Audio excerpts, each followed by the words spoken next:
about birds. I am a free bird, I am white, and I do not have the right to whine, to complain, because I will never know the caged bird's pain, because I'm privileged.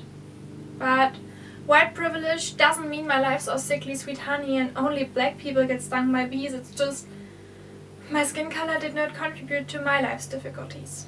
What I mean is, if life was a marathon, I'd always win, thanks to the color of my skin. What I mean is, if life was a marathon, a black person would never even stand a chance, because a black man on the podium doesn't fit into the white man's plans. A caged bird has no space to spread its wings. A caged bird is only heard from afar when it sings. Yeah, it could test the waters and see how far it's able to go, but as an imprisoned bird, you do what you have to, not what you want to. Yeah, something here is going terribly wrong, because without reason, the black community has been the enemy all along. White folks can't decipher between who is dangerous and who's not. Black folks can't decipher between who is racist and is not. People who didn't grow up together will call each other enemy forever. It's exposure that is missing, hugging, talking, handshakes, kissing. The waters of our society are dirty. Dirty with prejudice, stereotypes and misunderstanding. Sassy, aggressive, overly sexualized, fearing black citizen is advised. And stereotypes are like rose-colored glasses. Stereotypes are blinding the masses. So, people of color have been dehumanized. Instead, people of color have been demonized. And it only took hundreds, if not thousands of lives to slowly realize this view is outdated and there's no way this still needs to be debated. Black lives matter just as much as any other life does. Now imagine your home was in flames or about to drown.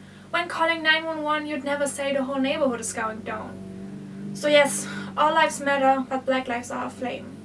Aflame in the sense of American history books teaching whitewashed fairy tales and fantasy stories, while leaving out black people's lives and worries.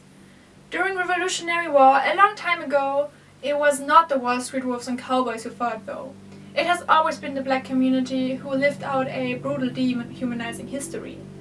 The world needs to know that it has been the African Americans who have fought, and that's only one reason why African studies need to be taught.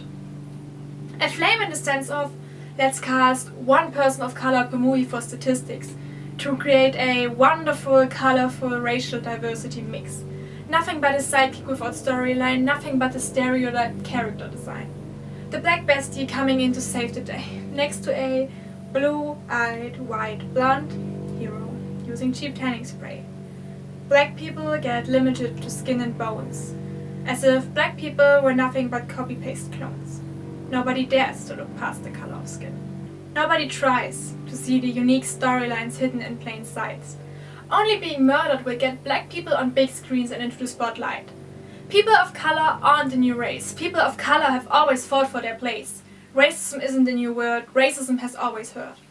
But now it's being filmed.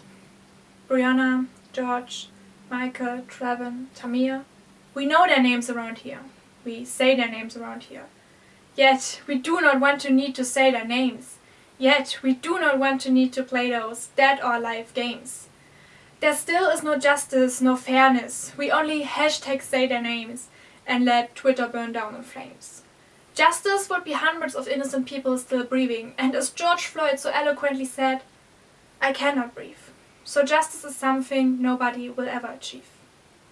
Childhood and life in general are shaped by society. Keywords, police brutality and white supremacy. Racism starts in the womb already. From the time you're born, you live with PTSD. The racism talk can't wait, otherwise it might be too late. But children, they don't think about colors of skin. Children don't know that some colors always lose the marathon and others always win. They don't care until the grown-ups explain their differences, and how black kids will always have fewer chances, and how black kids will flinch each time the siren rings. Until the day they die, this triggering sound will shorten their wings.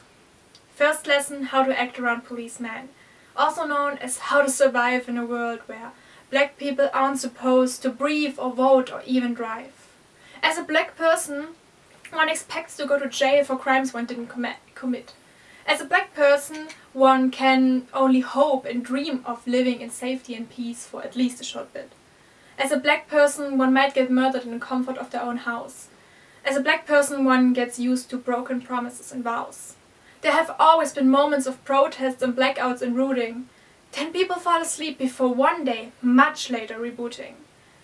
They wake for a momentary uprising and fall asleep again. It only took dozens of centuries and thousands of dead men to finally stand up, to stand hand in hand, no matter the race. I am a free bird. I am white, and I do not have the right to whine, to complain. Because I will never know the caged bird's pain. Because I'm privileged. I have white privilege I can use for good, to support the ones who shed tons of tears and lost galleons of blood. What the world needs isn't another hashtag, what the world needs is for us to have each other's back. The world needs understanding and heart, and one day black people will cross the finish line first and white people won't get a head start. The sewage system is fixed and the waters of our society are clearing. No emergency calls will be needed to keep houses from searing. Game changer. One day, racism won't be a danger. We're moving towards a bigger vision of liberation, and the first step is sharing information. We gotta start by listening, learning what is going on and supporting. Our voices can bridge the gap of misunderstanding. And #diversity, as improvement is now trending. Together we can be the ray of hope the world has been waiting for. So let's free the caged birds forever. Sparrow and mockingbird can sing together. Birds belong into the sky, and there's enough space for all birds to fly. Wherever, whenever.